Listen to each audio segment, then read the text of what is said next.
ma me fa mu nkopie mu NIGEL GAISIE akache na NIGEL GAISIE mbom do ho ebusua ba NIGEL a oye nyamedifo nti eto de bia nsem bi wo hono ma ya na especially say ensem a efa asofofo ho a aya na mempese mekani he bebresa but enen bi bese mi bisa question bi say as at the time na akompre ko Kennedy ohine Japan na o expose asofofo no mo amhwe dwumadi emisere bisa say wo sofo yade a chese akompre ko ohine Japan o expose na menya sho me ameti hei masofofo no me ya miensa ane me kwa asole miensa sa asole miensa me ko nyina no Reverend Asare danko ebra na chese Kennedy akompre ko ohine Japan o expose asofofo no me pa cho wa expose me sofo debi wa expose me sofo na Papa Solomon ne so na asole Solomon Power Ministry eno so no ebra Kennedy ani abra o expose asofo no so ya expose no sisi ade de me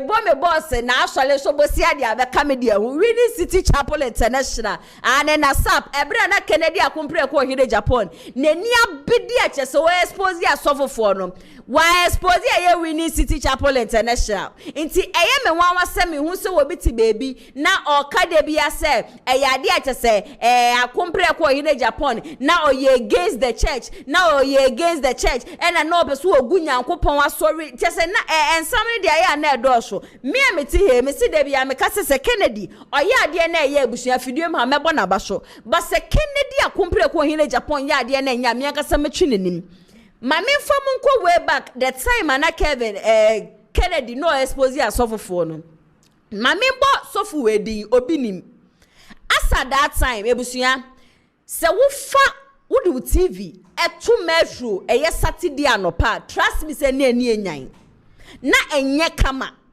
wo TV beto honom no wo be hu abofra be ye 5 years 6 years na jese ye chese abofra ne ye beifuo video bi ananse obe hu na sekuleti obi ni bisa se den ha na akola ketwa ose ema asem metena se na bisa se akola ketwa we onimade eye ema asem akola ne beba be kasese bi ema asem na ha nana yes that time otumi kase ena obi yewu na wonya ni nipa no ena obi na ya hu no chese eniema na ekoso abefo ntentan fidie ne so no ebusua na eni enyan enu nti no akompre ko ohine Japan otu ni wusi honom say and also as at that time the next expose na ekoso nti na amanfo etad information ni ade ebre no ena ensem ni bi wo honom so na eni enyan.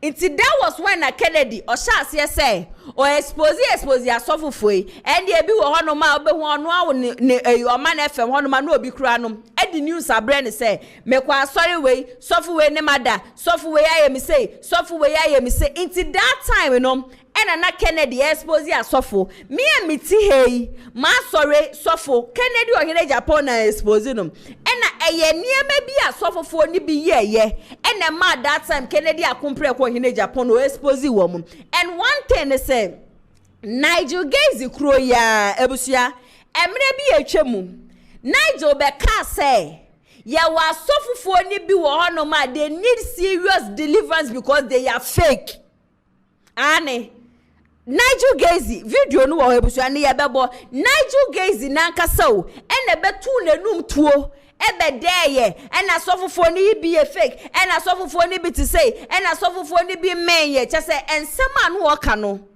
I am still shocked say wo na wo kire sa na ema we no obi do information abedi Kennedy akompre ko ohine Japan nsa na Kennedy nso aba abonten na Kennedy aba be expose you chese it's more than 10 years and the pains no egusua ewo NIGEL GAISIE akuma mu abusua NIGEL nye ready so obeja asasem ni mu na manaka obi ni membre bi etwem ono abetena ni TV show ebetu nanum tuo ebe ka kire Ghana fo se de na kane no oba no obeye no oyo obofo ena oye angel obi nim no otumi tu anajo ono abetu nanum tuo se eniema bi wo ono ma no wo ye na sa niema ne ye fake enyeme na mebe kan ye obi nim nankasa ena betu nanum tuo enti ne samwa mkoyeye mo niema bi na wono so awieye wono ni agenkwa atwedi apanyakopo we na magana fo no aba abonte no aba be kan so many years na je say opema mpani edi e na Nige bushia wodi adwan Ghana fo asuma adwan Ghana fo asuma so magana fo nya asumdwe da no makumbre ko hine Japan so won be ye mampani wo krom hanum say da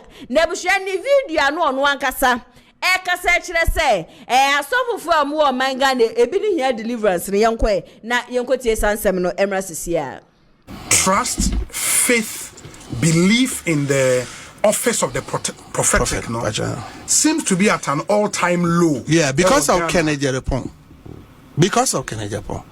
What did he do? Kennedy Japan, no, he attacked the prophetic to the highest level. Look at the stature of Kennedy Japan. And again, me papa the from to lawyer. I want to be circumspective. Okay. Yeah, well, Kennedy Japan attacked the prophetic, and if you are saying the prophetic is at all-time lowest, it's true. And around the world, by the privileged mercies of God, I've gone to all the continents of the world, and all the major prophets around the world admit that the Ghanaian prophets are prophets. We can have character discrepancies, which is common to all men, but you can't a dear Juma Ghana. Because Ghana for your bomb pie, me say me pass auntie. I don't like going to Kumasi for a program because if it's a church of 500, about 450, so for so abroa or your penny or a deben crab, you almost bomb pie into no a fre almost. And look at what Kennedy Upon did to the church, did to the prophetic. But it was for a part and an attack on the entire office of the prophet. He singled out some individuals. If you attack me, whether I'm of God, I'm not of God, I represent an interest. You have attacked the entirety of all the interests. If you attack Bedi Kobi, whether you like his nose, you don't like his nose, you have attacked what he represents. If you attack Obinim, I mean, you have attacked the Christian fraternity. You have attacked the prophetic. And like you said, he picked some few people and he attacked us like me. He took me to the gutters, which it were not true. No, how can he say he's a fine gentleman and be a murderer? And he hired people to collaborate it, if not for your friend Teresa Wuni, Honorable Teresa Wuni Nikwa. And Kabadisa, they would have jailed me. I can tell the countless of time you bet me call your friend is saying Achimota Mile 7 police station. A church, oh yeah, so you see, so Emery Pemno Yebekasa, and it's unfortunate. It's unfortunate. But I believe God said God will revive his church. And now last 2 weeks, I'm in pain for be a bonkom. I could see people are now going back to church. That thing didn't allow a lot of confidence if he prophetic. But the church is for God. Already Genesis Revelation. It is only the church not say I will build my church. Yes, he didn't say he said I will build my church. And I saw in the pen, God will build his church. But on Ken, you know, won't you say, sir, because you were one of the targets, created this sense of, I don't want to say hate, but as a woman, that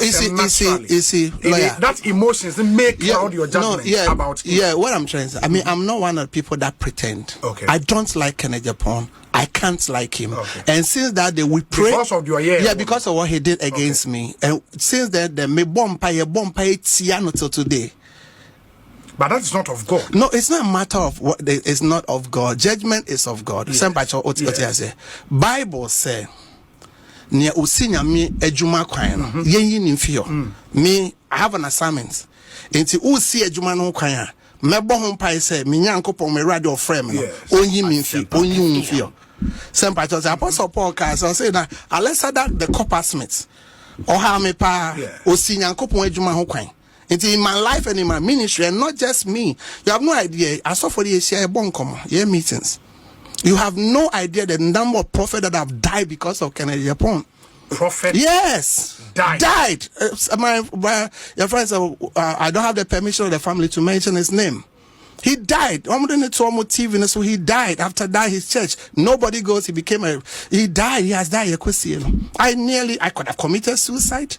Say young guy, me near Bonnie, I'm here and say, man, will be a friend of John Mahama. Now me cry me that will be president. You chatrogu me so my yes say. And I go like, what is it? What kind of country I am building here?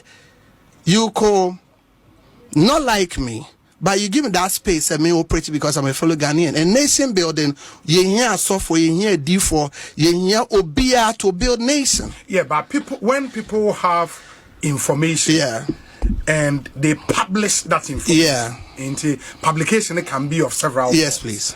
And you feel, say, Nipana Kabibia an attack on your person. Yeah. You could have issued a writ against him. I couldn't, but that time they were in power. And look at the statue of AGYAPONG. He was a member of parliament. He has all the money. And he was the defense something committee of this. And I felt but that, it doesn't make him above them. No, that, I know. Is that very well. But you and I know true, you and I say that's with no disrespect to the judiciary. At then judiciary, I couldn't have my day in court. Now, no, I didn't have confidence in me. I flew to America to sue him, and again, jurisdiction was a problem. Me call New Jersey sanka me could sue AGYAPONG because the videos are there, and it has cost our family a lot. It has cost us a lot. My son was going to school in Mebao, London. Or school, somebody referred to your father is a murderer. Me, young guy, Bonibene Medi. Because somebody feels say what can say Mahama be present. Inti first day she must say cry na minimo. Na unimo bia. And so Emery Pemu, me papa wuni, so Emery Pemu yebekasa. But what I will tell you is that there's a permissive will of God and a perfect will of God. Yes. The permissive will of God will be granted at their posts. We'll let men know that they are men of God in this country. We'll let prophet know, people know that God still has his men, and there are people who are watchers. There are people who are crying unto God. We'll let AGYAPONG know, say, don't let us personalize. No, I'm not personalized. Okay, if it's so bad, the point is that we'll defend the work of God. And you see, they are not getting with the greatest of humility. They are not getting the wisdom to walk to some of us and say sorry. Yeah, but why should a person say sorry when he feels in any serious country? AGYAPONG should have been in jail by now. For what? Video credits no encore enfama Asempa FM. Video we yankasa na yekotie ye no. That is when just now Obeka say the Kennedy yeah no just say affecting sorry affecting the busua ne money ade nyina just say affect but the biggest question I want to ask today they say obi betumi agu Nyankopon adwuma na. This is something that was my dream.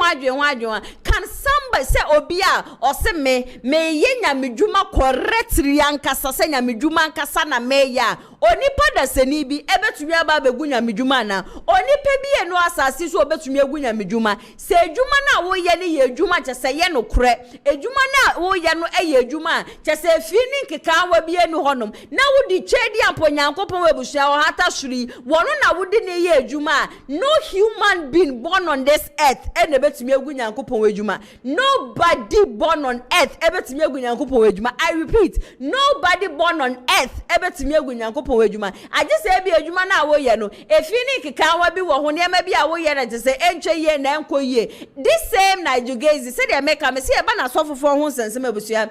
Nyankopon frɛ wo na nana ya so me nyina benku me nyina ni fenti ya na me mpesa meka ne bebre nti na ya na mprepi no aya na me bo video no ansa na meka bibi abusua maka bibi ya kro me pesa meka no NIGEL GAISIE kro ya na mo kai na Romeo Abranti ebetna be fontentan fidie show ebe make allegations bi say eyade a chese Nigel akore na kantuma chese mesba ho sensam ni ade anyina ebusua ebe ye bubruja iti se wo nipa nankasa mu na ebusua wo ho entia. It is allowed. People can say whatever they want to say to you. But say wo huti na se wo gidie se nyamedwuma pa na wo ya meme shofo reba na say dan kwa doza. Obi enu obeba abonte ye beba begu nanim ase because odi chedi ampo Nyankopon na eye adwuma. Menka sa Nigel mfa nyame nya adwuma. But say eye nyamedwuma na wankasa wo munim say ye nyamedwuma na wo ya me say obi en ho no mo betumi agu wa hwale nti Nigel that threat na mesi you know and at that time you know na menji judiciary ni ndi whatever you want to do you can do it na sisi ane de timemu for Kennedy supporters we are tired whatever you want to do you can do it if you want to sue Kennedy in Ghana if you want to sue Kennedy in US if you want to sue Kennedy in UK you can go ahead and do it sani adana me kai me say menim say akompre ko hine Japan in as much as standing for the truth and near maybe on my year on the past I mean say ne onya kwanya ne se wo besa sane man ka trust me say sane man ni nyina wonye ena na Nigel ni abia wototo ayampe nya me won we san say on one kasa ne party MPP kura bushia o defend wo mo kuma wo mo mpo no mo de ne tenses kura ba bonte how much more say Nigel obeka say ene we gu nanim ase no de ne kokot eno enya news mame because ne party a o de ne sweat edi gu honom de ma wo mo mpo no ena obeso obedi party nanim ye na yen hwe de o mo de ye no but there is this man of God that me wachidie was sanyankopon ni mu sasofo ni mu prophet kwatin ka bibi se hwe eto ni atete apra pansan de obi ani gidie woni mu no sa nipa ne na twedi amponyankopon efa no no wehira no nipa na mo hu se wo ye holy nipa na mo hu se oye righteous a wono na betumi aba bedi Ghana sa nipa nimpo no eyade a chese the heavens have rejected that person de ye hu se na ni so ohye de ye hu se wo mu ade de ye hu se wo didi amanfo atem no he is the one twedi amponyankopon we yi ni se ombra meji wo man Ghana inti ne se wo besi no se wo beka den ya fa no wo se wo be ye ne de yo se nyankopon na aka ebuhia onipa no hono ma wo betimi asesa now no yenko back na yenko she video na Nigel Gaisie ono aka se tu nanum to a wo da wo ka se asofufo ni bebre na be kwabo nsam jem Nigel na na ekan o se asofufo no bebre na wo mo be kwabo nsam jem na anso hono ma wo wie no se asofufo awodo na bebre na hia deliverance enti wo hia deliverance na se ne akompre ko hia Japan wo magana fo nyina hu se wo hia deliverance nka busha ne bone ne se yenko hwe Nigel Gaisie ono atu nanum tuo emra sesiye nya wi ase no man hina ya na ye kan na at the end of the day we be call hell what's the essence of it Okay. asofo ni bi be call heaven me am kase se man hwe manamo ya metima call heaven with no apology asofo ni bi o munya deliverance asofo ejati o 6 feet await all of us unya wi ase no man hina ya na ye kan na at the end of the day we be call hell what's the essence of it Okay. asofo ni bi be call heaven me am kase se man hwe manamo ya metima call heaven with no apology asofo ni bi o munya deliverance that is Christianity into oni akuna be ne nyame be fa so wa ma ne sa no ono so bajumba ono so hu obi obra ono so beboa na Ghana konani and I throw a challenge to any young man coming up that these are the people we should follow. And the people are cruising Range Rovers and blowing their wings and saying we have this and that, and it's not reflective in the life of the ordinary person. I throw a challenge to Asofo Kumasi, they should follow that path. Thursday are sorry no afre ma mi bi oton dokon wo se nyame abie wani wo kuku ana pot no mo nyina ye hiafo e mo ye hiafo na nye prayer nko a fa offering na che obi no fan start obi ebusia we de anyame na make Nigel wana woka wo se asofufo ni bebre na abekọ he asofufo ni bi ho no ma wo mu hia deliverance ankasa 3 days today me hu obi ni video bi a ebusia chese cars no ese so beye 4 na chese wa we ne red top na okra ni suit na obi kita phone na wo ye ni video na oya o se me kwafo car we okojina car no no free car no no okoneska no free car no no okoneska ye nyina ye ni mebusia de yakwoso wo kuro yi mu na me obi nim na nkasa so kura ba bonte betu nanum to be ka se nyema bi wo hono ma kane na wo ya na sa ne ma ni nyina no na nya no kura no just there na me hu se ensema che se Kennedy ohine Japan be ka ye nyina no no kura Kennedy was fighting for us the innocent people and na agradada wo dem amafu nya gidie wonu mu we kura ye sika gari asemo we ye bra che so be ye sofo and ye bra be ye evangelist mama part e bra no nya agrada evangelist mama pato amafu tam wo mu gold ni ade e de ko sha agrada nsa Amanfo ekope wo mu sika kakra e de kopia mu because agrada ka kire wo mu se wo ba ye beche wo sika na so ko wie hie no na wo mu mom de no wa ba beche e de akantam ne de so wo abusua wo na wo mu ko asole nyina wo bie no no magesa agrada o ma wo mu 1 cedi na o ma wo mu 2 cedi osofu bi e hia se abusua ye ahwe ne beginning e be ko wie hie no chese yenya sole ma ne kura de ye be de kura na abusua ya na ye dende maye na so asofu fue wo mu be to kasa kase na me to de bia ya na me blame wo mo me blame ye ntimemufo asode bia ma bewrem asode bia e ma bewrem agise wo ba nte se twede ayi sofu bia bada sa asofo ro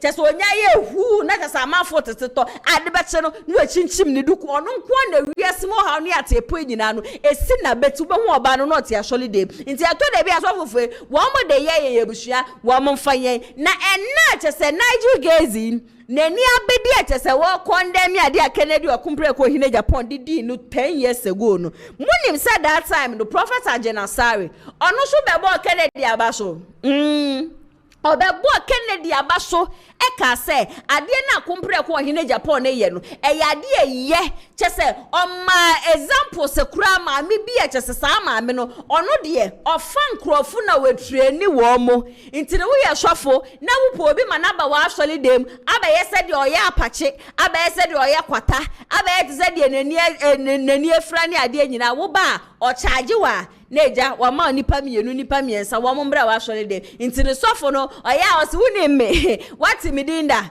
minu we shiada dabi hu na just nipa na nani efra no nipa nani abie me se prophet AGYIN ASARE o enyo bi a prophet AGYIN ASARE onu na ebo Kennedy akompre ko hine Japan na baso during that time say ade na wo ye no ade ye nti afie ba ne sei won kwa ne ye de ye o won kwa ene ye de ye wo sha ase ena Kennedy sei ena abesu Kennedy ena Nyankopon ma Kennedy meye mampani da me sei se eye Nyankopon kan na nipa da sani wudi ne ye adwuma no human being can disgrace God's church obi antumi ngu Nyankopon asori o obi antumi ngu Nyankopon asori me sesi so obi antumi ngu Nyankopon na asori.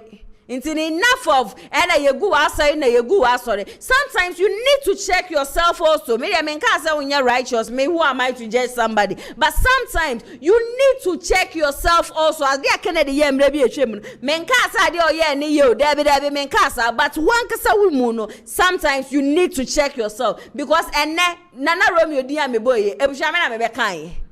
Eyo no na betu de num to mezba ho sensem ye nyina ne ye nintia nti afi ya de yenkwe na yenkotie prophet AGYIN ASARE that time na ono so ebo Kennedy akompre ko yin Japan na ba so say ya de oye no o ma na ma opia for want to aso ankasa yentie mra sisia. Tonight I was watching Honorable Kennedy Japan Honorable Kennedy Japan deal with fake prophets. And I woke up this morning very provoked. That it had to take Honorable Kennedy Japan to do that house cleaning in the church. And some of what these prophets do, they have a woman in the eastern region somewhere. And as for her, she has trained people to pretend they are sick. And they will go and see this woman. And this woman will give them a busload of these people. And they will come to the church and pretend they are sick. And pretend they are healed. And then after that, they will receive 150 Ghana cedis, 150 Ghana cedis. Then one of the pastors also came and said, oh, as for us, these prophets, we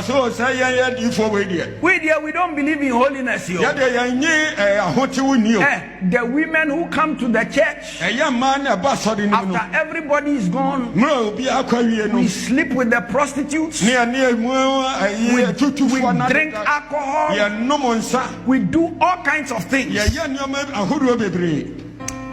I I woke up very provoked. Me sorry ya na chasa me huhu. That is a threat to the kingdom of God. It's a threat to the supernatural ministry.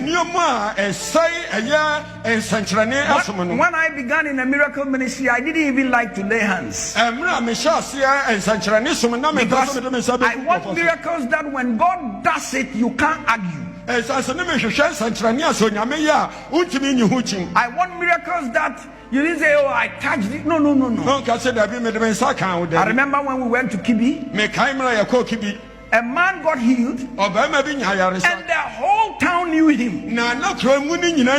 One hand was shot, and he couldn't lift it. And this man's hand was loosed, and everybody in Kibi knew him.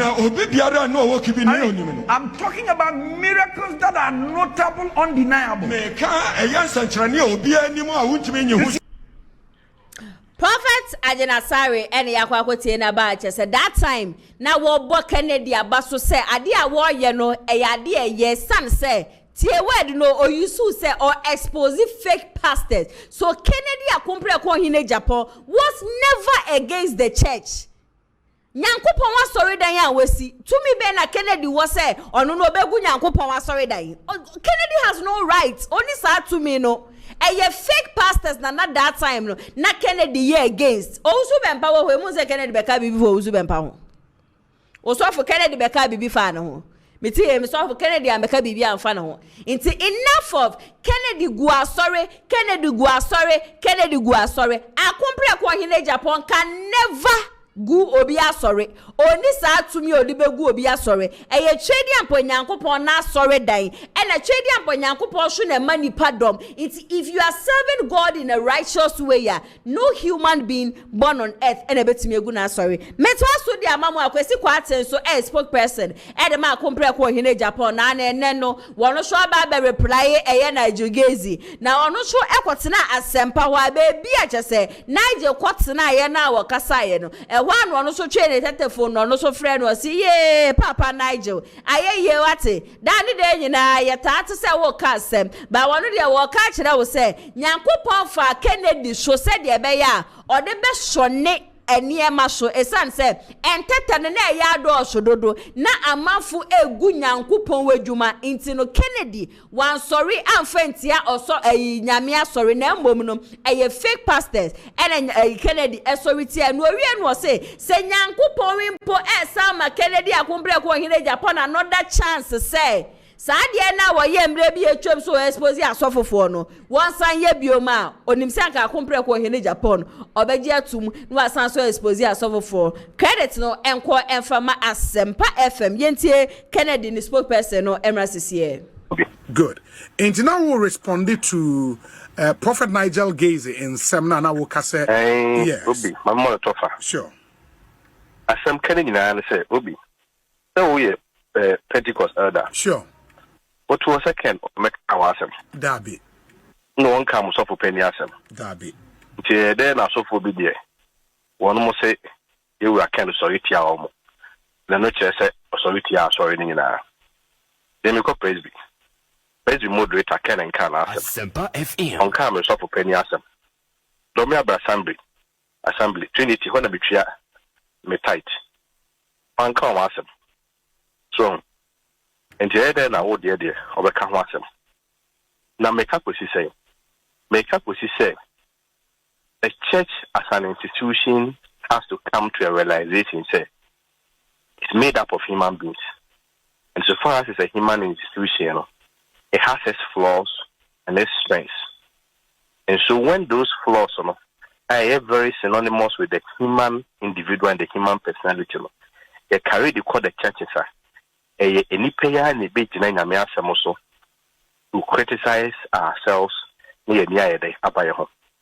Christ was the first person or yeah to sana monwe over 2,000 years ago. Ebra we are sorry who say one more at the asori dano at the nigredie. One more de si entonto at the yanoma emfata nyame adwuma. Over 2,000 years ago, Christ ni nyako kodro yes Adam. Na Christ onyama yi die obefa ni person ayede ayedwuma. Nti se be bi koso asori nim seem to be assuring him. She may be assuring him. And the people are now hiding under the umbrella of God, in the name of God, and exploiting the vulnerabilities of the church and the members of the church. They know Kamaphobia and car. Na Kennedy Japong Beka. Then Prophet Nigel say Kennedy will go Asare and I say we'll go the prophetic area.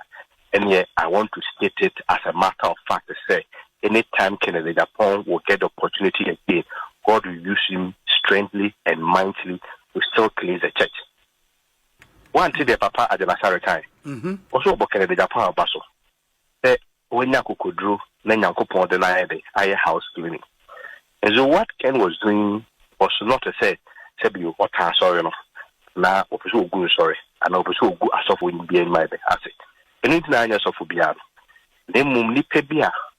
Onmo nyame esom ene nyame adwuma akata o manim. Na onmo eye enoma bia entene e wo nyame mu no. Oboka obi almost touch not my anointed. A very manipulative way to blackmail everybody into silence. Obi, politician ya de na you can't say what first come to hospital no one to see. Obi hu na no one come asem. Obi hu aka ho asem. Adena man of God there. One more x-rays. I don't want to even go into it, but normal na ekoso those things you feel that the church of God, God cannot raise somebody to condemn that. And so if Kennedy was doing anything, all that Kennedy was doing was the highest form of evangelism. And here we are, Nigel. So I say, of course, no, now no, you say, hey, sorry, you go now.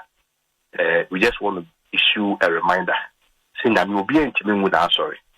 God was very clear. See, be able to on WhatsApp for the church and not be executed. The church and not be broken by any single individual. And what Ken did was just the highest form of evangelism. Ebusia Kennedy spokesperson and Kwesi Kwate and Yakwakotie Nyankopon si bibia betwem na so no awurade asem de entwemu da Kennedy akompre kwa yin Japan wa megu obi asori na mmom no oba expose eye asofofo ni bia womu ye fake asofofo ni bia womu ye kronkromi mo obi edem si asofofo ni bia no womu ye fake womu no na akompre kwa yin Japan ebe expose womu. If you think say Kennedy account who bibi you do not agree, you think he lied on you, you want to go to court, muntina court ye see, and so you can go to court. May sure say bia wono so ni evidence no wo so okona so ni evidence ni ebe finding na I am finding okona wo evidence na wonso no wo be disgrace wa on disgrace o say dem ka that time na wo mama fu akwanya no mo bad no mo de asem ne bantu obi na wa ba wa asole no e de asem no e be to de na so me shofo Kennedy a expose no o shofo Kennedy am expose no, and Kennedy akompre kwa in Japan can never be against any church. He is rather against the fake pastors.